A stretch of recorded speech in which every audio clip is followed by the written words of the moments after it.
A lot of we obviously it was just great.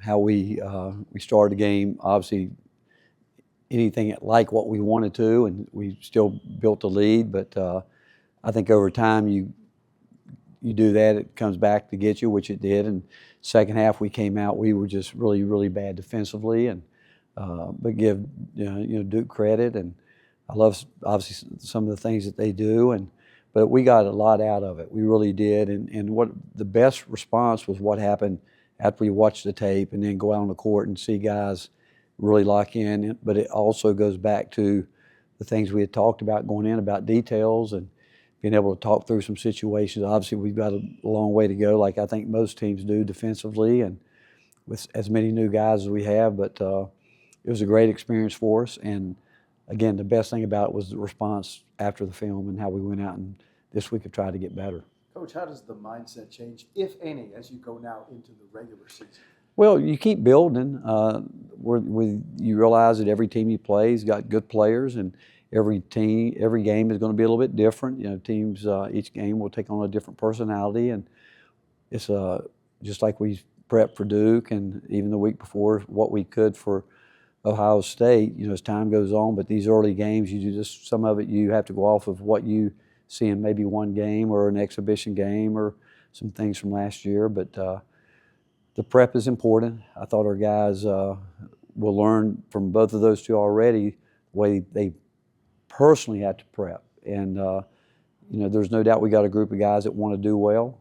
And they saw what we've talked about all year, that the key is not to beat yourself. And we did a lot to help Duke beat us. And that's the things we have to clean up. Did you expect the defense to kind of be lacking given what you lost last season? Yeah, oh yeah. There's no doubt we knew that going in that would happen, but we also knew that a lot of other areas we had to get into. But this week we've obviously tried to clean up all that, and as we continue to move with our guys and see what's best for them to adjust to what we think each one of those guys need.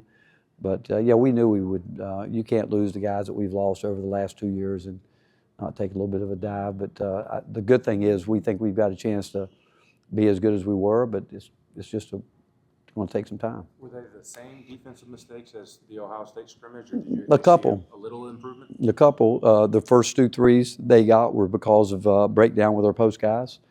I thought Bishop had done a really good job starting the game defensively and guarding a guy that can really shoot. And when he went out of the game, our post guys gave Evans 2 quick looks that should not happen, and that goes back to the scouting report and urgency. Detail, paying attention to detail, and you get that certain guys get going like that. They don't need much to start feeling it, and but they present problems with their length. They passed the ball well. We did not do a good job with deflections. We didn't even get to really half of what we want to get to, and they were throwing the ball over top of us, and they made some really good plays that way. But we just it all can be fixed, but it's got to become a habit after we do get it fixed. As a coach, just what did you see differently from Bishop this offseason that really helped push him into the role in the exhibition game against Duke, and then also how fluid is this lineup moving forward? Well, Bishop's worked. He knows what we need him to do, and I thought he came out defensively and really worked really hard against a really good team, getting screened and doing the things he had to do, and I think going forward with our lineup, it'll be again we're still finding that out ourselves in terms of the fluidity of it. I don't know how I could answer that right now because we're going to wait and see. We're still waiting to see some separation with some guys to see who's going to kind of grab it and that we can count on, that we can trust consistently to go out every single time and do what they need to do. Rick, it was announced today that Candace Parker is joining Pat and all the other Lady Vol greats into the Women's Basketball Hall of Fame this coming year. What has she meant to the sport of basketball? Oh, she's truly a Hall of Famer, a person that has made an incredible impact everywhere she's been.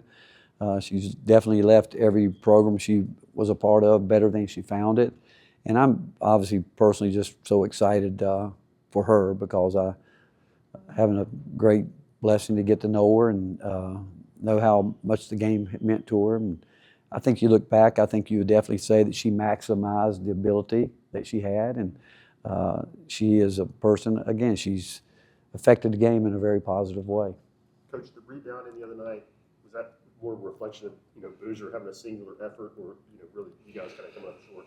Well, we got hurt on his 6 offensive rebounds were huge. I mean, that's a very difficult thing to defend.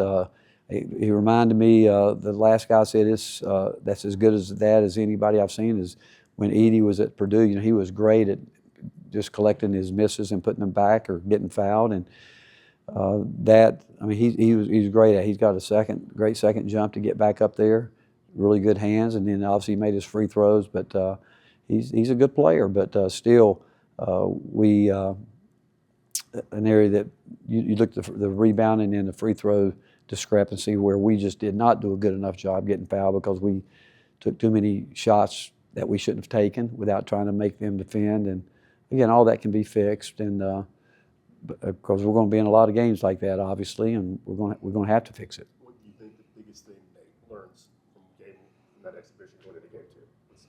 Where does he grow the most? Well, I mean, you got two teams that played differently, obviously, but both teams played pretty much 5 out. And were we better with some of the defensive things that we did in Ohio State? Again, we were, but were we good enough? We weren't. And I think they understand.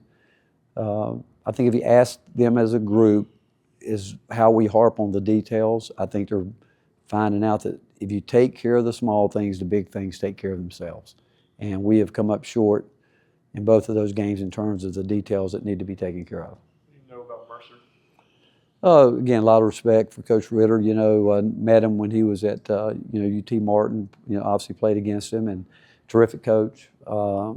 He's got his style. He likes to play, and they're very good, extremely well coached. And he obviously did a great job at Martin, and now he's at another program that's always had great basketball, and he does a great job with his team. I guess maybe what kind of adjustment are you hoping Jacoby will be able to make heading into Mercer? I think what Jacoby found, the game plan, because what he did against Ohio State, and they got to see that tape, and they game planned for him, and they came out early and jumped him on ball screens, and I didn't think he settled back in after that. They didn't stay with it all the time, and I thought he got. I think anytime you go into a game and everything's going to be based on your offense, and he's a big part of what we want to do offensively. I think he's learning really how to play the point in terms of adjustments, how he's got to make them himself throughout the game because he's going to see different things, people trying to keep him off balance and get physical with him. I thought that was something that they were definitely he was a hit. I mean, there was no doubt after watching the Ohio State tape that they said we've got to go after him, and that's what they did, and just tried to be very, very physical with him, and which I thought was great for him. What do you expect to see Nate get better? Nate's going to be fine. You know what? Where Nate showed me again his maturity level, I mean, no one was more disappointed in him after that game because I think he would tell you that he didn't have the right mindset going in. And you don't. And I'm not saying he wasn't prepared to play because I think he was, but he came in the day after the game, sit down with coaches and watch the tape, and then we sit in the as we were sitting in the film room as a team, pointing out the obvious. That day he went on the court and showed his maturity at a high level way. Nate's not a person that thinks he knows everything by far. I mean, he's very humble, and you can't get better in this game if you're not humble. You can't. If you got an attitude that you know it, and he's anything but that. And but no one took his performance harder than he did. But being the kind of player he is, and it's just going to be so neat watching him grow as this year goes on. It's just going to be so neat because, again, his maturity level is at an extremely high level. Will you guys go to Duke next October? No, that we haven't. We're not that far down the road yet with it. Would we? I mean, I thought it was great for both of us. Danny White has always wanted to do a thing from the time that this stuff started. He wanted to play a team back-to-back Sundays. He thought it'd be great for TV, and if you can imagine, and I know what he's thinking now. And after doing it, after that kind of game on Sunday night, it'd be neat to go do it a week later with the same team. I think, and Danny said it'd be great TV. It'd be great for the fans. It'd be great for everybody. And I see where he's coming from, and he's tried to work that out with some schools. And going forward, I hope we can, because I do think it's a great concept on his part. All right, thanks, guys. All right, thank you guys.